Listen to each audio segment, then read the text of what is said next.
Hey guys, how's it going? Nas92 here. Today I thought I'd show you some of my favorite riffs. I've had a couple of requests to do this, so here we go. These riffs are riffs that have played some sort of part in my musical journey, if you like. So here we go. The first one I've got is from a song called Fire in the Sky, Ozzy Osbourne Band. Big, massive, almost Black Sabbath kind of vibe going on with this riff. So here we go.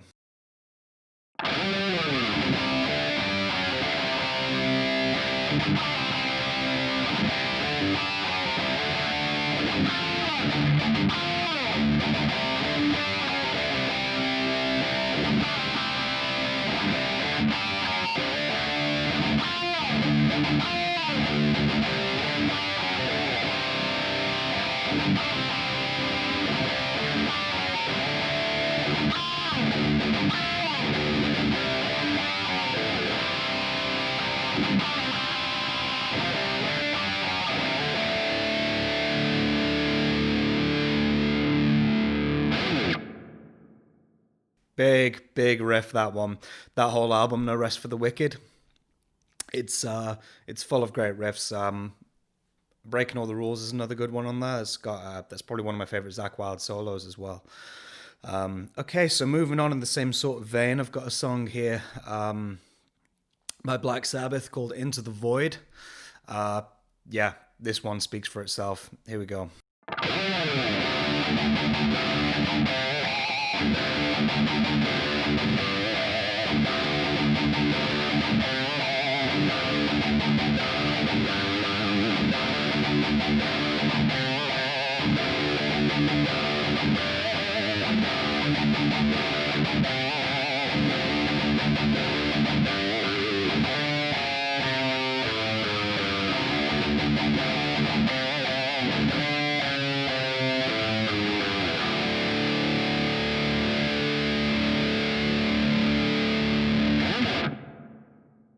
I can't imagine being back then, basically inventing heavy metal, going in, Tony Iommi, going into the studio or wherever it was, plugging in, turning up the gain, and just coming out with that. That riff is like the blueprint for a lot of heavy metal riffs. Metallica's use it. Anything there that's got the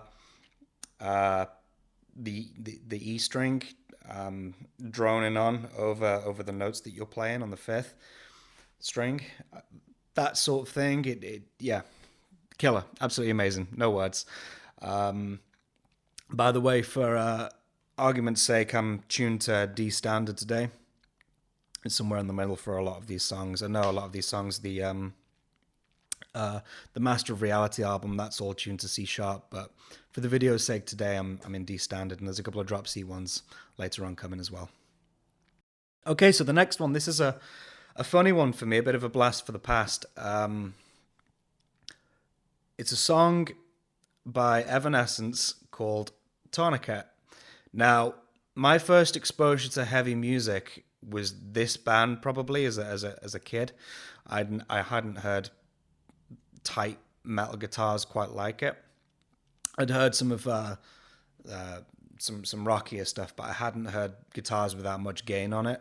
And I was at a relative's house, and yeah, it was they put the CD on, and I was like, oh my god, what's this? But it wasn't until later on, coming back around, listening to these riffs years and years later, listening to these riffs and finding out, oh my god, there's so much of this in the music that I listen to now, or the stuff I discovered later on in high school and whatnot. So this riff, yeah, I picked this one off the album, so here we go.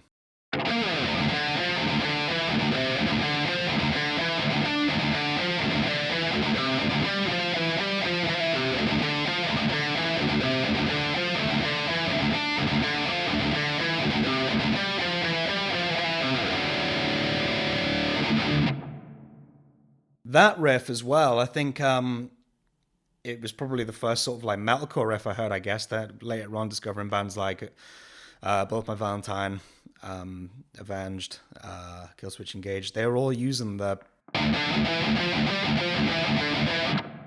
Asking Alexandria if that sort of thing. And also, I didn't listen to Evanescence for years and years, and later on I listened to it and I thought, oh gosh, I imagine they tuned down to get that low verse riff, but they're actually tuned standard. I thought this.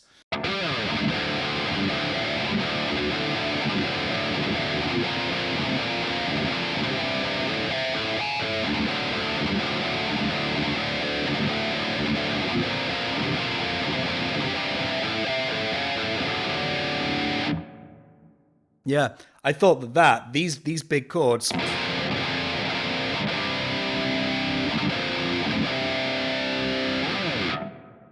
they sound like they've almost got like a 7-string thing going on with it, which is really clever when you, for those of you who know, when you stack the fifth on top if you're doing a power chord. So yeah, my introduction to heavy music, there it is, Evanescence. Okay, so the next one, here we go. Metallica, The God That Failed. I have to give the edge to this song on the Black Album. It's got a lot of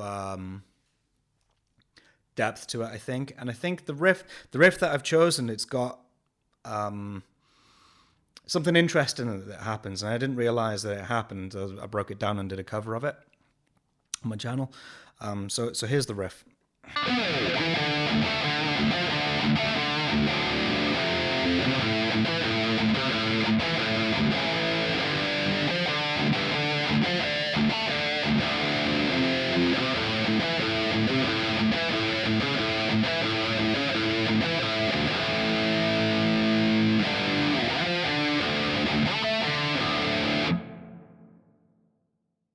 So there it is. I picked that because of the interesting sort of modulation it does, the step up. I'll show you one more time.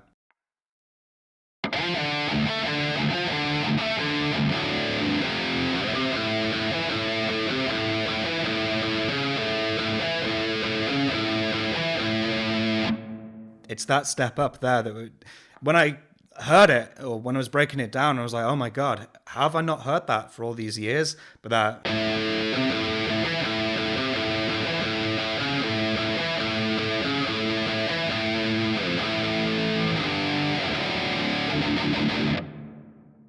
so yeah, absolute tank of a song, and without doubt probably one of my favorite Metallica songs. Okay, so next one, Riders of the Damned, Black Label Society, Order of the Black. I saw them on this tour, and little me, I got crushed because their audience is like big tall biker guys in the denim cutoffs and stuff, and that was just, and I was like, I don't know, 18 at the time, so I was really small, and yeah, it was only a small gig, in like an academy or something, and yeah, just I just remember looking up at one point and everything just went black. So yeah, but an amazing gig nonetheless. So yeah, Riders of the Damned. Again, this has got like a massive sort of like Black Sabbath thing going on with it. So yeah, I'll give it a go. Let's go.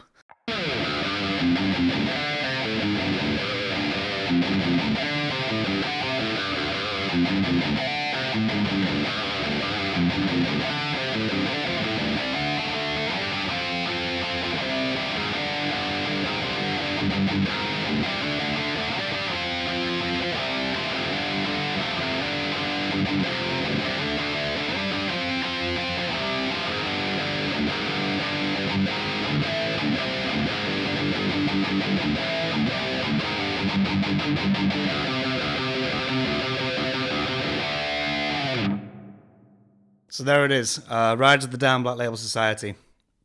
I could have picked any riff from any of their albums, but yeah, I had to give the edge to that one today. Okay, next one. This one is a bit of an oddball, really, but I really like it. It's got some triads in there, which is really cool, and I think the riff, just the way it's interesting, it could be played in a really boring way, but there's some good breakdowns on YouTube that have shown how it's actually played. So this song is called, well, this is the bridge section from a song called Still of the Night by Whitesnake. So here we go.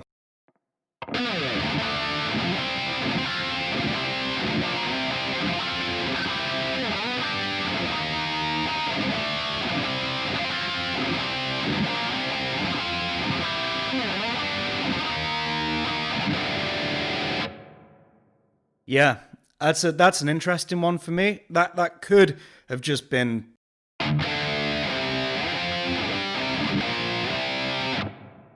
I love well, what's the word?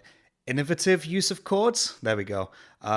So yeah, rather than just boring power chords, which serve their purpose, of course, but I think the way it's written, it has a much bigger, brighter feel. We'll go again.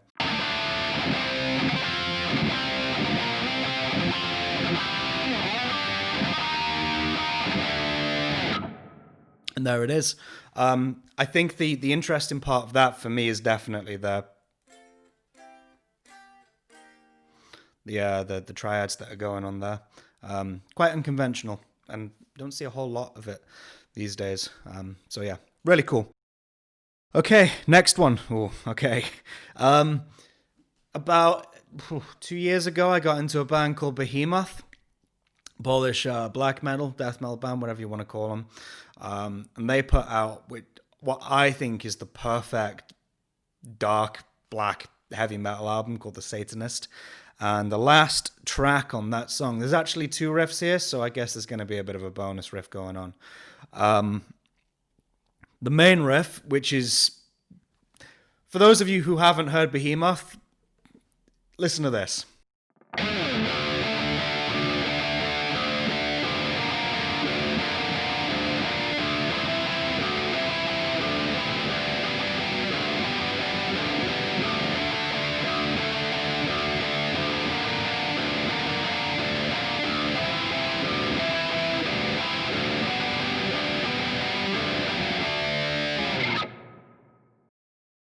What's going on there?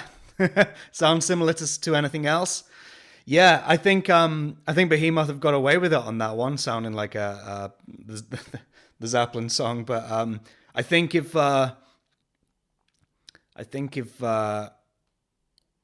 Kashmir is the stairway to heaven, this is definitely the gateway to hell, if you like.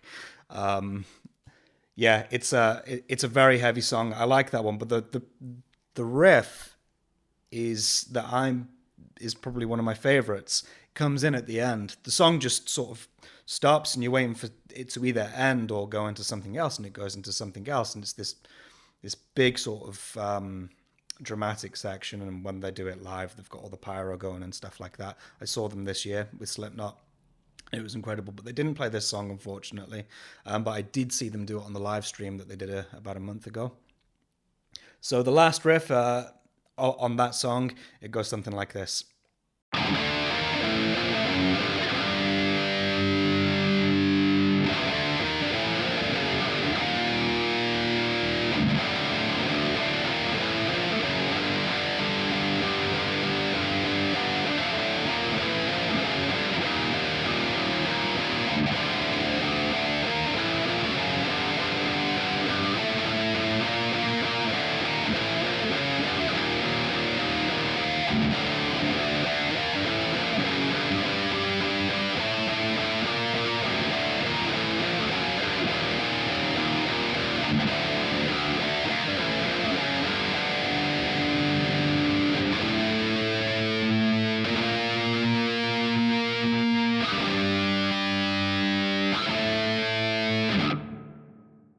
There it is.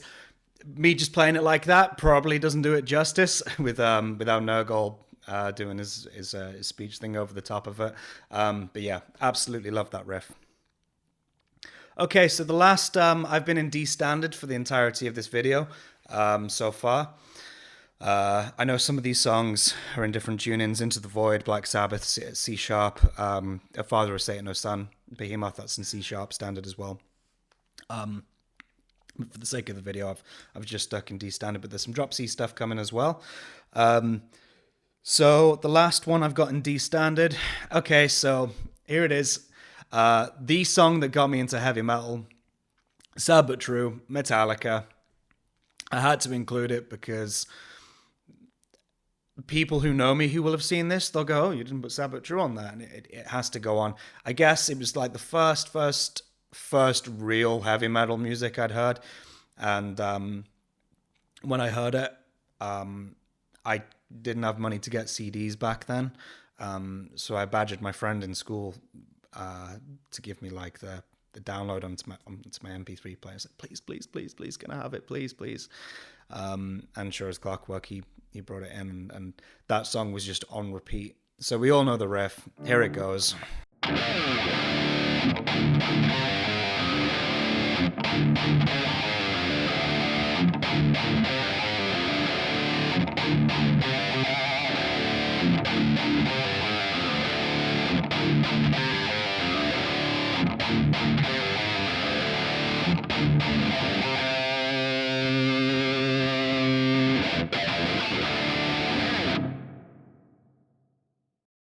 And there it is. I didn't realize, well, no, I think I did realize, but okay, so I did a cover of The God That Failed on my channel.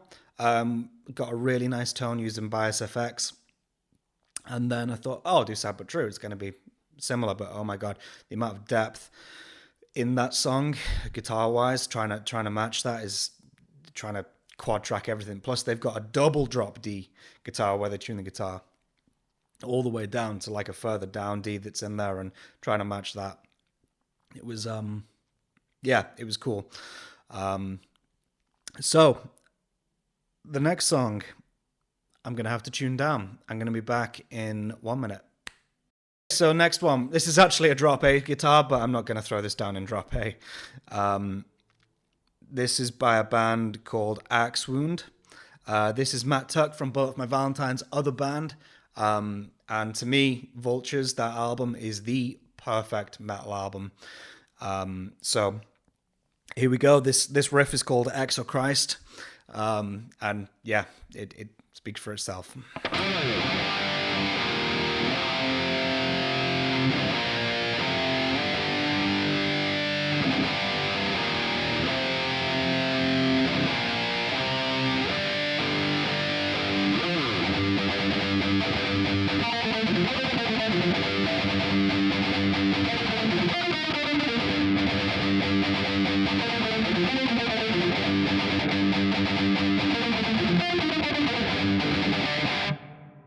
There it is. Anything that does that, 16th notes, I believe, absolutely love it. I believe there's that sort of thing going on in Bark at the Moon, Ozzy Osbourne. I think Jakey Lee threw those in there with that. But yeah, I just love that.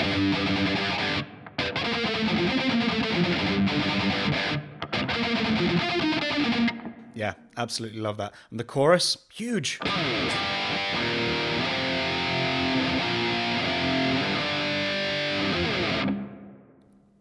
Yeah, fabulous metal song. Okay, next one, second to last. Okay, some of you might know this song, some of you might not. Bullet My Valentine. It's a song from Scream Aim Fire Deluxe called Ashes of the Innocent. A lot of my favorite riffs sit around the 4th fret. I know Bullet use 4th fret for other songs like Waking the Demon, which is probably a more well-known one.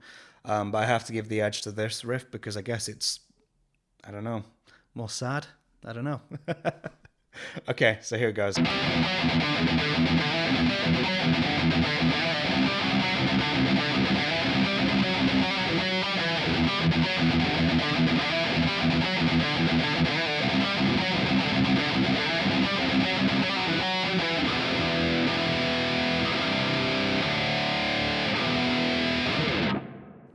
I think 4th fret definitely gives really emotive songs. No Kill Switch Engage use it with the whole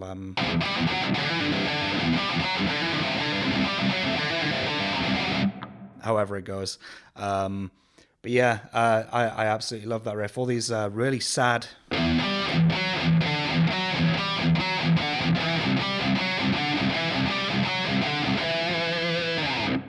so yeah, 4th fret songs in drop C, some of my favorites.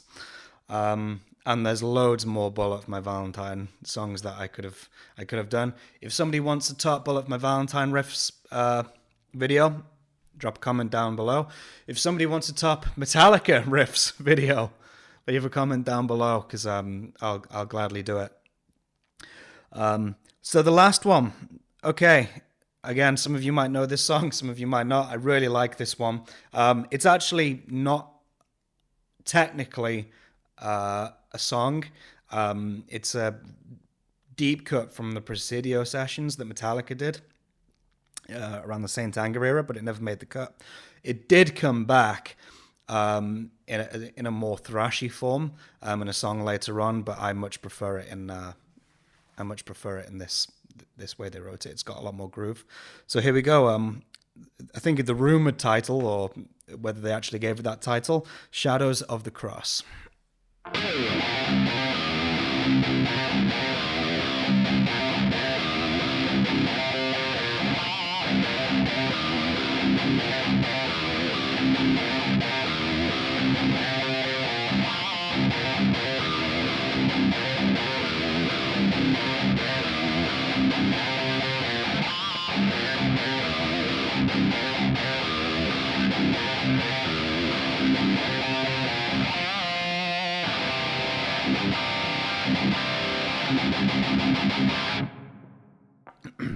So there it is, Shadows of the Cross. It came back as All Nightmare Long.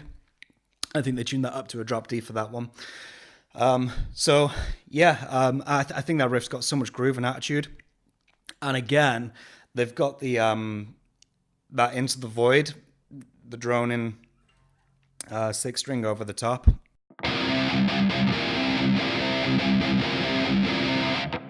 Again, Into the Void is the blueprint for all that sort of that style of riff.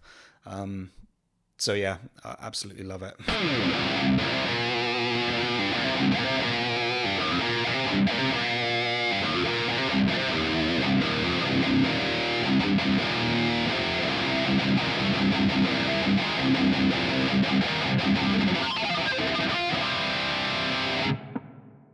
So there you have it, guys. My 11 of my favorite riffs.